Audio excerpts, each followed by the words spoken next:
Hey guys, आज मैं आपके साथ शेयर करने वाली हूँ पंजरी की रेसिपी।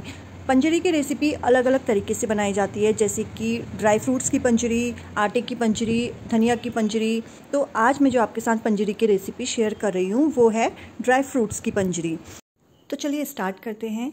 पंजरी को बनाने के लिए सबसे पहले मैंने अजवाइन को साफ़ कर लिया है और अब इसे हम कढ़ाई में भून लेंगे। इसको हल्की आंच पर भूनेंगे। उसके बाद जब ये भुन जाएगा तो इसे हम एक बर्तन में निकाल लेंगे। अब कढ़ाई में हम घी डालेंगे और घी डालने के बाद उसमें बादाम को डाल के हल्की आंच पर इन्हें भून लेंगे। बादाम जैसे जैसे भुनने लगेंगे तो ये चटकने लगते हैं और चटकने की वजह से इनके बीच में क्रैक्स आ जाते हैं और कलर तो चेंज हो ही जाता है। और इस तरह के क्रैक्स जब आ जाएं बादाम में तो इसका मतलब बादाम भुन गए हैं। अब हम इनको भी एक बर्तन में निकाल लेंगे और इसी घी में अब हम काजू को भी फ्राई कर लेंगे। लाइट ब्राउन होने तक इन्हें भूनेंगे हम और उसके बाद एक अलग बर्तन में इसे निकाल लेंगे।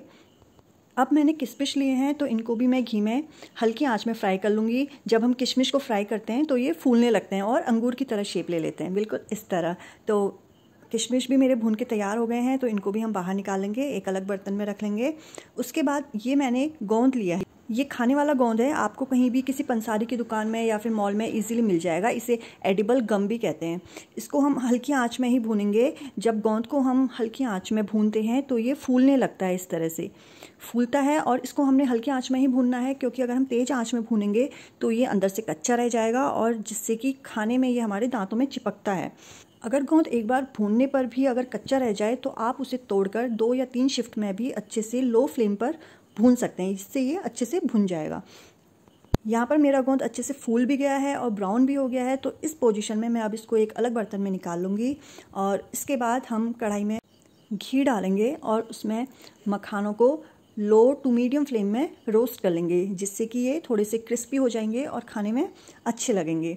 तो मेरे मखाने भी यहाँ पर भुन गए हैं तो इनको भी मैं निकाल लूँगी और इनको मैं काजू के साथ पीसूँगी, क्योंकि काजू जो है वो ऑयल छोड़ता है और मखाने ड्राई रहते हैं, तो दोनों को साथ में पीसने में सही रहेगा। अब यहाँ पर मैंने ड्राई कोकोनट जो है वो ग्रेट करके ले लिया है। इसको भी हम कढ़ाई में ऐसे फ्राई कर लेंगे। इसमें घी नहीं डालेंगे क्योंकि कोकोनट में ऑलरेडी घी होता है, तो इसे बिना घी के ही हम कढ़ाई में ऐसे फ्राई करेंगे और ऐसे लाइट ब्राउन होने तक फ्राई करेंगे। उसके बाद इसको भी हम बाहर एक अलग से बर्तन में निकाल लेंगे।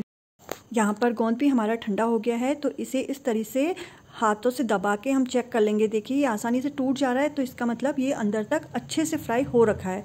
अब इसे हम इस तरह से दरदरा पीस लेंगे। इसको मिक्सी में नहीं पीसना है। अगर हम मिक्सी में इसे पीसेंगे तो ये बहुत बारीक हो जाएगा, जिससे कि इसका क्रंची टेस्ट हमें नहीं मिलेगा। इसलिए इसे इस तरीके से दरदरा पीस लेना है। इसको पीसने के बाद अब हम एक मिक्सर का जार लेंगे और उसमें ड्राई फ्रूट्स को डालेंगे। तो सबसे पहले मैंने जार में डाला है काजू और मखाने। काजू को अगर हम अकेले पीसेंगे मिक्सर में डाल के तो ये चिपकता है और अच्छी तरह पिसता नहीं है, इसलिए इसको मखाने के साथ अगर हम पीसेंगे तो ये चिपकेगा नहीं और इजीली पिस जाएगा।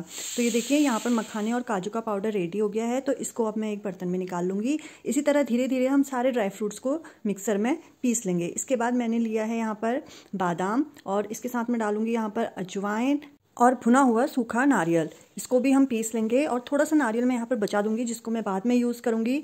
तो ये भी पाउडर बनके रेडी हो गया है। इसको भी मखाने और काजू के पाउडर के साथ हम मिक्स कर देंगे।